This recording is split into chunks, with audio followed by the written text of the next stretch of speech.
Axis Power Leaders, Rise to Power and Use of Power by Michael Moreno, Mr. Campbell's 12th period class. The three countries known as the Axis powers were Germany, Italy, and Japan. These three countries and their respective leaders all rose to power during the time following World War I, and by doing so started World War II. Hitler, joined by Mussolini and Hirohito, dominated much of Europe in their conquest to become great again. These leaders' rise to power and their use of power all have strong differences, but still have supported similarities. All three were fascists.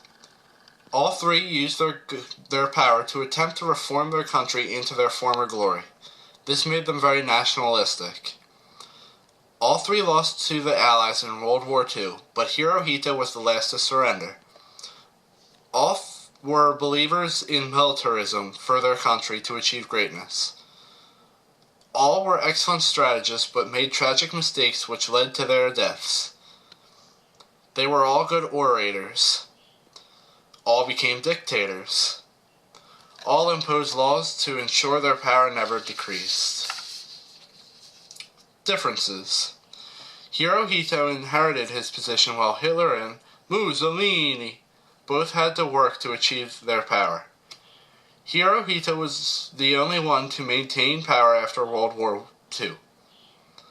Hitler was the only leader to prosecute the Jews. Hirohito did not gather a small group of followers to intimidate political enemies, for he had none. Hitler had the SS, and Mussolini had the brown shirts.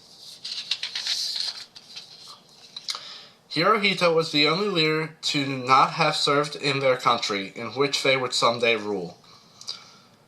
Hitler and Mussolini both were almost always seen in military outfits, while Hirohito was not. Mussolini was very physically sick. Hitler may have had Parkinson's, making him mentally sick, and Hirohito was seen to be relatively healthy. Thank you very much.